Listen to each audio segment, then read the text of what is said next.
Sénégal ak bépp juddub dëkk bi nekk bitim réew ak fu moo mën a féete moo xam tugal wala ci diwaanu Afrique ak feneen ñu ngi leen di nuyu dellusiwaat ak yéen ci kennu askan wi ni ñu ko baaxoo waxtu wu jot ci ITV ci jamono ji tey ñu war a waxtaane lenn ci xewiti ci jamono mu jëm ci wàllu wér-gu-yaram rawatina ci mbirum garab ak anam yi muy duggee fii ci réewum Sénégal dafa am juunoo wala ab amlante bu dox ci diggante ñi ci yëngu maanaam ñi koy jël bitim réew ngir mën ko yot pharmaciens yi ñu mën leen ko jaay ngir ngeen faju ak ñi nga xam ne ñoom ñooy waa douane ba mbiri yoon akub demlante daal di ci am ci anam yoo xam ne daal dafa dëppoo akub juunoo waaye laataa ñu si ñëw dañuy dalal suñu gan nga xam ne tey moo fi teewal mbooleem pharmaciens yi nekk fii ci réewum Sénégal di docteur Ameth Niang itamit di président bu IOPS muy interordre des professionnels de la santé bu Sénégal niki noonu di vice président bu mbooleem pharmaciens yi nga xamante ne ñoom ñoo nekk ci seen kuréel fii ci daanuk Afrique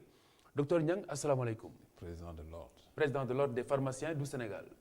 jërëjëf aleykum salaam. jërëjëf alors balaa ñuy sori ci waxtaan wi li ñuy def mooy seeti Cheikh Assane Fall. mu tënkal ñu juunoo boobu ana nu mu tëddee ak lan leen si njort ci ay njeexital yu mën a jur aw lor ci askanu Sénégal ñu teewlu ko. wérgu yaramu sénégalais yi dafa mel ne léegi mu nax saay li ko waral ab contentieux bu am ci diggante waa douane ak ñeenti grossiste répartiteur pharmaceutique yi nekk ci mim réew nekk na loo xam ne nar naa andil ay jafe-jafe yu bëri ci suñu structure sanitaire yi suñu sukkandikoo ci ñaari journal yi di Source A ak waa l'Observateur douanier yi lu ñuy xamle mooy ñeenti grossiste yi le ci diggante 2013 ak 2017 dañu amal ay importation garab yoo xam ne dañ ko dugal ci mim réew mu toll ci 38 milliards te yooyee importation amuñu ci benn autorisation. ñoom ñi le gëm ne direction des douanes lu ñuy wax nekkul loo xam ne méngoo na ak dëgg ndax ñoom jàpp nañ ne fi mu toll nii lépp loo xam ne mës nañ ko def ci mbiru importation teg nañ ko ci yoon moo tax ba sax ñoom fu ñu teg seen loxo fas yéene ñu faa jóge benn yoon ay grossistes yoo xam ne su fekkee ne lu ñu leen di tuumaal dëgg la war nañoo fay koppar gu bëree bëri. waaye ñi xam ne dañ leen joxoñ baaraamu tuuma bañ demee gisanteeg directeur général bu douane dañoo lànk ne duñu signé procès verbal bile ndax gis nañ ne liñ leen di tuumaal ba léegi ñoom defuñu ko ay grossistes yoo xam ne sax ñoom dañoo mujj menacé na dañuy arrêté lépp loo xam ne daa jëm ci mbiru importation wu garab ab arrêt boo xam ne su fekkee ne am na dina mën andil ay jafe-jafe yu bëree bëri officine yu nekk ci biir réew mi le rupture bile su fekkee ne dina am jafe-jafe yu mu mën a andi kenn mënul xam fu mu toll 1200 pharmacies yoo xam ne dañoo nekk ci secteur privé bi lu toll ci 80% médicaments yoo xam ne sénégalais yi dañ koy consommer ci ñoom lay jógee te ñoom lu ñuy jaay yépp grossiste yooyee ñoo leen koy jox directeur de la pharmacie et du médicament professeur Mbagnick Diop moom ba mu yëgee mbir mi jéem naa dalal ñëpp ba mu demee ba ci kanam sax mu xam la ne fi mu toll nii su fekkee ne réglé wu ñu situation bi le ay nit nar nañoo ñàkk seen bakkan ndax ñàkk garab gu ñu war a mën a naan. Cheikh Assane Fall jërëjëf kon ñu sóobu ci waxtaan wi ak docteur Ameth Niang muy président ordre des pharmaciens yu Sénégal waaye balaa ñuy sori dañuy leeral ne waa douane jokkoon nañu ak ñoom waaye amuñu woon yéene teew fii ngir wax luy seenub cër ak lan mooy la nga xamante ni xëy na noonu lañ mën a setale tuuma yi wala tuuma yi ñu tege wala ñu teg seen kaw mu mel ni kon ba nëgët nii ñu ngi leen di xaar rek saa bu leen soobee lépp lu fi docteur wax te méngoowul ak li ñu jàpp ne moom mooy dëgg wala noonu la mbir yi tamit tamit am nañu possibilité ñëw ci ITV ngi leeral ko askanu Sénégal ndax yaakaar naa ni ku nekk ci wàllu nga féete bu fekkente ni njariñu askan wi moo la yitteel dana baax it ñaare bu réeroo amee ci lu leen ci loo xamante ne nii seen mbiri bopp la ñu war la caa mën a dégg kon docteur ñu lay gërëm ci teewaay bi. te di dellusiwaat ni ko Cheikh Assane Fall tënkee docteur yaa ngay seetaan sa bopp. non non il faut xool ba donc li nga xamante ni xëy na. noonu la ko Cheikh Assane Fall tënkee leer na ci li waral coow li mais plus précisément lan la leen douane di reprocher déjà. bon damay njëkk siyaare la di leen remercier ci dalal bi ngeen ñu dalal xam ni vraiment xaw nañu bett trop. parce que daf ñu fekkoon ci yeneen i taxawaay mais soleil problème bi. jar na quand même. tigi profession bi. mu jóg yëkkati kàddoom. absolument parce que. problème mu garab heure bu ñu ko waxee responsabilité pharmacien dafay taxaw. je pense que damay njëkk vraiment di jégalu les populations di jégalu vraiment toutes les autorités le fait que ce problème là ñu porté ko dans la rue. place publique. Oui. En toute sincérité parce que vu son impact le caractère sanitaire xamante ni problème xam ne depuis que le Sénégal est Sénégal ce système là ci la ñu mës di dox pour approvisionner lii tax garab du dugg ci réew mi donc je pense que amuloon solo tey ñu war koo mën a mu war a yegg si fii mais comme yegg si na fii aussi dinañu dégager quand même le niveau de responsabilité je pense que douane dafa am mission en tout cas bu ma duggul ci ay texam xaw ma ko je ne suis pas douanier douanier yi ñoom ñooy lépp luy dugg mu jëm bien marchandise et tout mooy seen wàll mais garab du marchandise. mën nañu ñëwaat ci considération boobu après. waaw non si précisément lan lañ leen reproché exactement. reproche boobu mooy li indi parce que dafa mel ni dañu bëgg a remettre en cause li waral garab yi di fi dugg parce que ce sont des fournisseurs ñeent lañu Laborex Ibifarm Diofarm ak Sodifarm ñoom ñooy importer pour que garab yi dugg Sénégal dañuy am ñaari disposition garab yi dañuy am autorisation de mise sur le marché su fekkee ni autorisation de mise sur le marché amul ministère de la santé bi nga xamante ni moom la yoon may mu organiser la politique bi approvisionné garab yi ci réew mi am na sañ-sañ ne AM amul mais am na autorisation d'importation bu autorisation importation amul am na autorisation spéciale d'importation loolu kenn rek moom la yoon may ne moo koy saytu muy la direction de la pharmacie moom mooy wax ni ne garab yi vu l'urgence du pays ak niveau yi nga xamante ne ni population yi exprimé nañ ko ak maladie yi fi ñu toll ñu ne donc garab yi donc même bu fekkoon ne amuñu autorisation de mise sur le marché maanaam AMM alors ministère de la santé ci li ko yoon may ci dogal am na sañ-sañu ne am nañu autorisation importer leen ñu ñëw. mu méngoog li askanu yittewoo. mu méngoog li askanu yittewoo. donc ci base boobu la douane di liggéey ak les fournisseurs. léegi garab yooyu su ñu amee léegi autorisation fournisseurs yooyu amuñu sañ-sañ dugal ci réew mi benn garab boo xamante ni amul AMM amul autorisation importation maanaam lu tax ñu importer ko. wala mu am autorisation spéciale. bu boobaa daan mën naa am. mais ku ci nekk ci ñoom ñeenti ñëpp. ñeenti répartiteurs mooy ñeenti grossistes yi pour mu gën a leer waaw. naka la mën a nekkee ñu tenir ku ci nekk ci moom même document. bi base légale bu leen permettre tey ñu importer garab yooyu que ñoom ñeenti ñëpp ñu mën a nekk ko fautif. moo tax ma ni lan lañ leen di reprocher. dañ leen di reprocher mooy effectivement. dañu jàpp ne garab yi dañ leen indi te amuñu AMM. maanaam. autorisation de mise leen di mise may ñu jaay ko. mais en dehors de l'autorisation de mise sur le marché. bu ko amul am na yeneen alternative yoo xamante ni mooy tax garab bi ñëw. am na wala amul. am na AMM. am na AMM. bu amulee am na AIM. non mais am na wala amul. am na. lan moo amul. non xam nga da nga ni ma am na AMM bu amulee. am na moo tax est-ce que am na déjà. non doucement. c'est-à-dire que loolu procédure la. oui dafay am procédure bu koy engagé. ba muy am laboratoire yi ñëw enregistré seeni garab pour que ñu am autorisation de mise sur le marché mais le temps que population yi dañ leen di faj toute cette procédure là urgence yi bu fa taxawee mais il faut que ñu am alternative de solution. alors docteur xam nga c'est très sensible bu fekkente ni dafa mel ni douane dafa gàllankoor dugub garab yi fii ci réewum Sénégal moo tax ma bëgg ni mu leere bi ngay expliquer dès le départ mu continuer leere noonu da nga ne AMM mooy autorisation mise sur le marché maanaam am nañu ndigalu tàmbali koo jaay ci marché bi bu fekkente ne loolu amul mu am autorisation AIM boo xam ni d'importation de médicaments très bien ñu war ko mën a jëndi bitim réew indi ko bu amul mu am autorisation spéciale d'accord bu koy délivrer ministre de la santé mu jaar ci direction de la pharmacie ñeenti répartiteurs yi ñu tudd ñi nga xamante ne ñoom la ñu ci incriminé. ndax am nañu document yooyu. ku ci nekk ci ñoom ci document yooyu ci nga importer garab yooyu. waa léegi kon ana coow li. mais coow li mooy douane dafa bëgg a sukkandiku ci disposition boo xamante ne ni alternative bi la bëggut a nangu. mooy que ni dañoo importer sur la base d'une autorisation d'importation. ku ci nekk ci ñoom document yooyu ci nga basé wu. et ce document yooyu ci le système gaynde mooy plateforme bi koy mën a permettre mu contrôler liy dugg ci réew mi. mais apparemment man logique laay waxee. waxewu ma xam-xam. bu fekkente ne nii AMM mooy autorisation de mise sur le marché. maanaam am na ñu ndigalu maanaam yàlla na ci garab gi ñu jaay ko. bu dee loolu amul kon bi ci topp warul mën a am. si parce que c'est un problème d'urgence. parce que sama entendement et je pense que ñu bari ñu xamul pharmacie. pour mu leer rek xam nga sama entendement ak ñu bari ñu xamul pharmacie mooy bu ñu nee garab gi yàlla na ci moom ñu teg ko ci marché bi mooy nee na ñu baax na validé nañu ko donc bu fekkente ne nii loolu amul. est-ce que kon danañ ko mën a joxe autorisation pour ñu importer ko. waaw loolu rek laay laaj en fait wala kon terminologie bi xëy na am na leneen lu mu laax.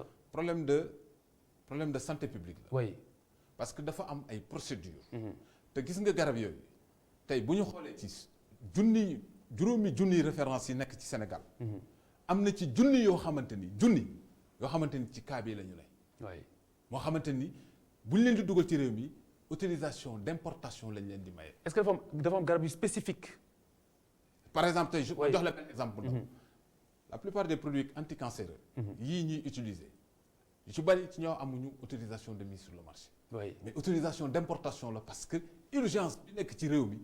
mënuñu seetaan malade yooyu. donc garab yooyu fournisseurs yi pour ñu indi ko il faut que ñu am autorisation d'importation boobu délivrée direction de la pharmacie. oui donc direction de la pharmacie bu ko délivrer.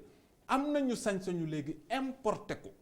parce que bu fekkoon tant ni dafa am fournisseur boo xamante ni dafa indi ay garab amul autorisation direction de la pharmacie. amul benn papier boo xamante ni homologué nañ ko. pour que moom mu indi garab bi. bu boobaa fournisseur bi dafa dugal garab ci yoon ak circuit boo xam ne du yoon mais ku ci nekk ci ñoom.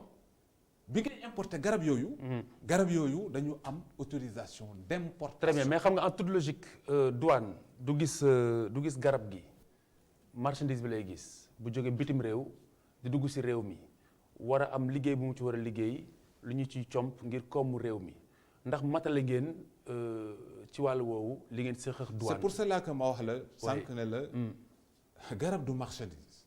oui parce que. médicament rek moom moo am taxe zéro. kenn taxé wu.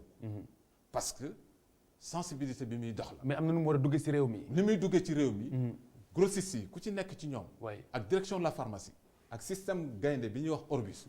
lu plateforme boobu ci la ñuy tënku pour que importation garab yi ñuy def yépp ci lay nekk. kon amu ci benn irrégularité. donc waru leen fay. lenn lu ñuy fay. li nga xamante ni nii mooy la ñuy wax. le tarif extérieur commun. le TEC.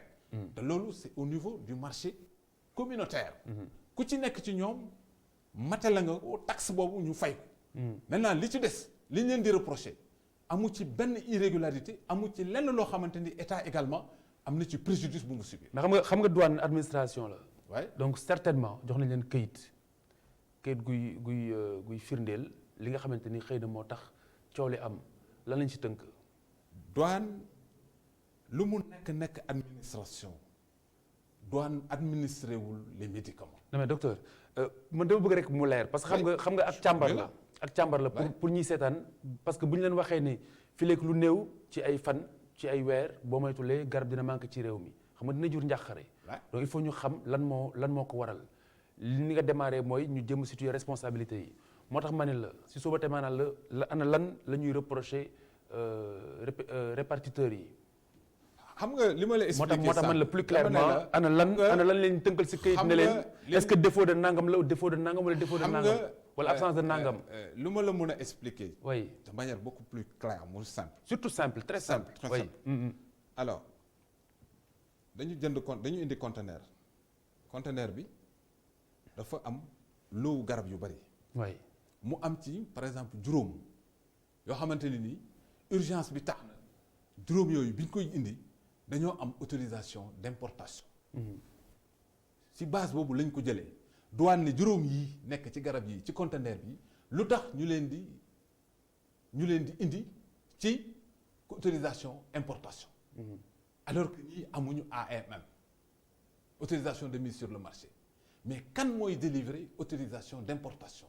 c'est le ministre de la santé. mais kon loolu du seen prérogative. du seen prérogative la douane amul prérogative bu amee cutisug direction de la pharmacie. oui. mais je te dis que douane. donc vous êtes en train de dire que douane dafa remettre en question cause effectivement remettre en cause benn document administratif. c'est ça la bu leen réalité may ngeen indi. parce que le ministre de la santé. moom la yoon may mu organiser le système de santé. moom la yoon may mu seet circuit d'approvisionnement fan lay jaar. moom la yoon may. bu fekkee ne am na benn urgence mu am autorisation spéciale pour contourner loo xamante ne nii population yi dinañu mën a am garab. donc loolu bu ñu ko amee ñoom grossistes yooyu ci base légale boobu ci la ñu importer garab yi. mais docteur kon affaire bi réeroo la. ah en tout cas. li nga wax réeroo la parce que boog am na kon fu mbir mi leerewul.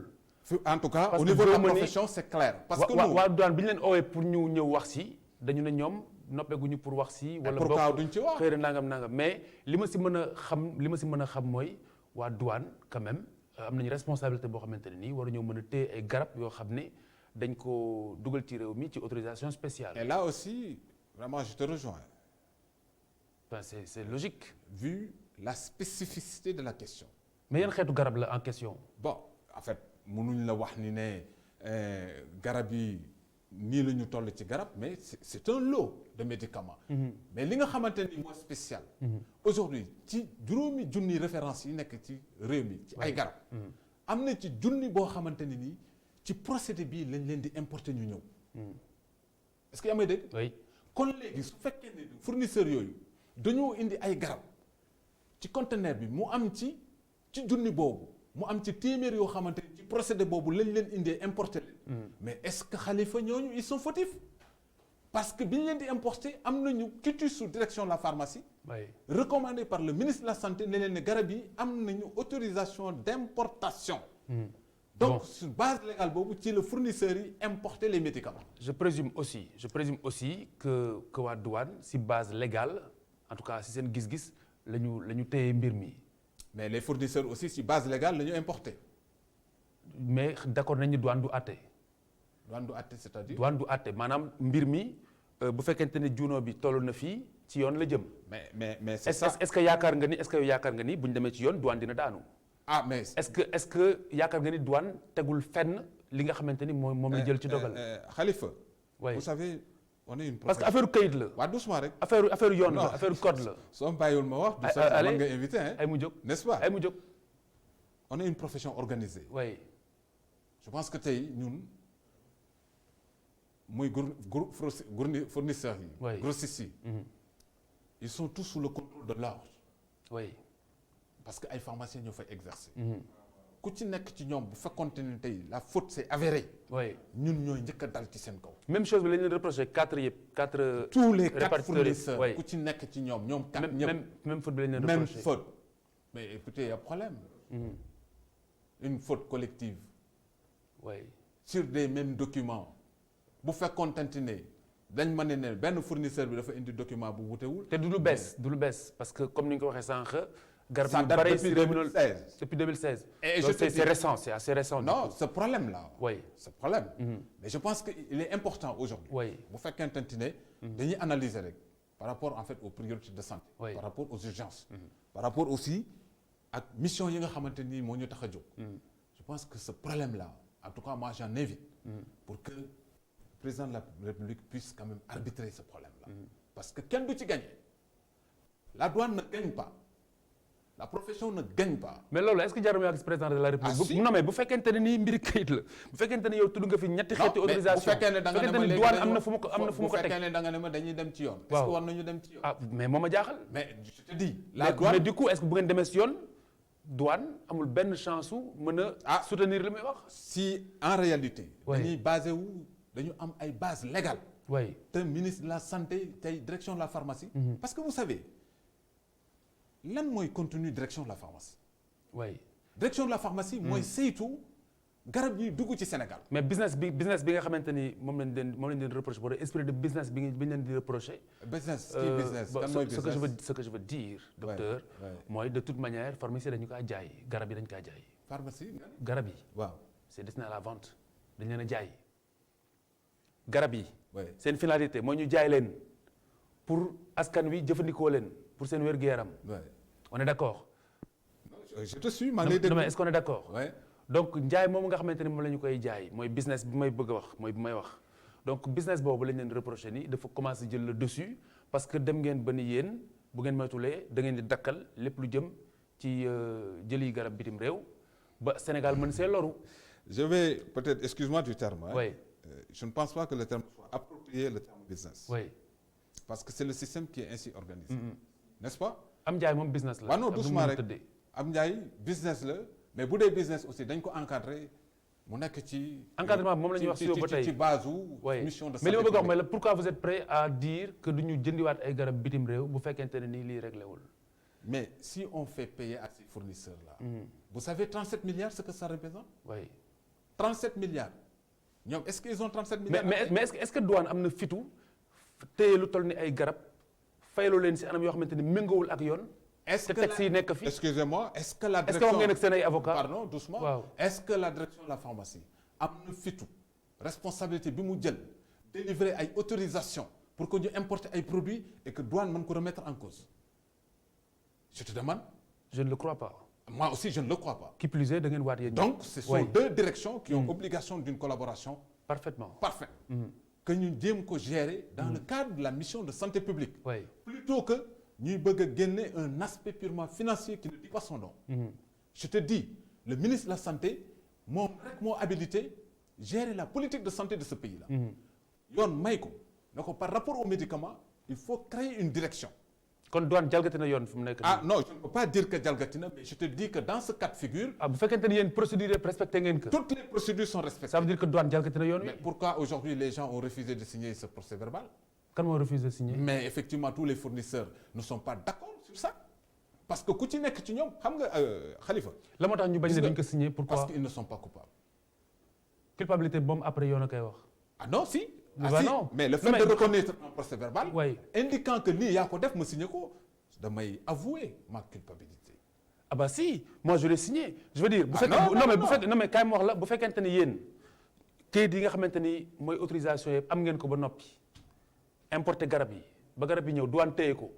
Mais quel est le contenu ne leen du voilà procès? xaar ma wax ne leen voilà garab ngeen importé pour ngeen dugal pour mu dugg fi il faut ngeen fay nangam parce que nangam ak nangam ak nangam est-ce que garab yéen a ko importé oui est-ce que bi ngeen koy importé am ngeen autorisation nangam oui est-ce que autorisation boobu noonu permettre na ngeen importé oui loolu kay gisuma lañu see benn Khalifa, waaw je pense que logique pour logique. oui su amoon kenn ku ñu war a poursuivre bu ko douane waroon a poursuivre. Ouais.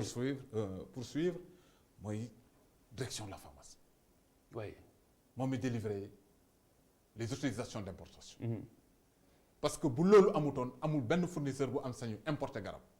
direction de la pharmacie aussi dafa am sañ-sañ boobu parce que ministre moo ko jox.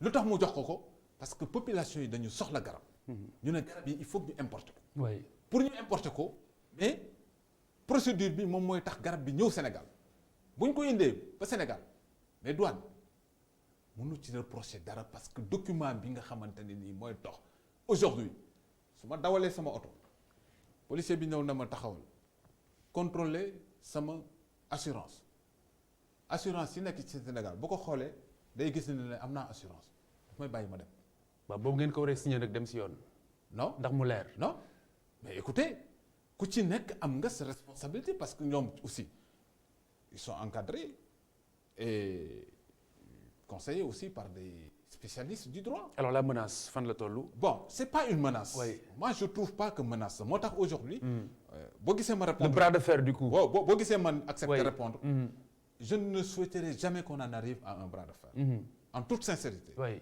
parce que amu ci ku ciy gagné au contraire oui réew mi moo ciy paax. en tout cas au moins Sénégal mën na seede ni teew nga te douane teewul même si c'est un peu plus compliqué.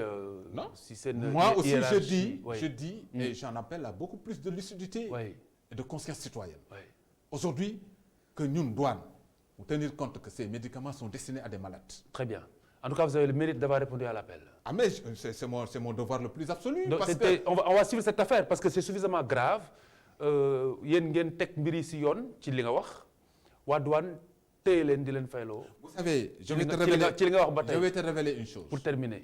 je vais te révéler une chose man lii may wax ci lu leer laa ko teg parce que même cette correspondance des grossistes envoyé nañ ma ko en tant que président de l'ordre bi problème bi di. quelle en est la quintessence lan moo si gën a fës. loolu ça se gère au niveau du conseil. mais dama ne la bi problème bi doog a jóg. rencontré nañu les grossistes. oui nous avons fait toutes les investigations nécessaires. pour voir fan la responsabilité bi toll. nous avons été rencontrer le ministre de la santé dama ne la ministère yu bare yu nga xam ne problème bi war nañ ci intervenir. rencontré nañ leen. eh bien donc Khalifa. eh bien li si ne. oui mais bu douane bëggee entêté wu. non je veux dire bi ngeen leen rencontré lan moo xew. mais c'est une procédure pour que ñu jéem a am en fait benn solution boo xamante ne ni douane day arrêter la poursuite là à l'encontre de ces fournisseurs là. très bien parce que l'approvisionnement là. mënuñu ko arrêter. on va suivre l'affaire docteur. jërëjëf docteur c'est terminé c'est terminé malheureusement. mais non c'est terminé mais c'est à suivre jërëjëf docteur. merci beaucoup docteur Amath Niang président ordre des pharmaciens. jërëjëf mais mën nga ñëwaat saa bu la neexee. mais tu m'avais dit qu'on allait discuter du secteur aussi hein. Il n'y a oui, pas que cette question-là. Oui, et je pense que la douane. Mais tu me permets. Mais vraiment. Donc, une minute. En une minute. En une minute. En une minute. Non, ça dit que douane. Oui.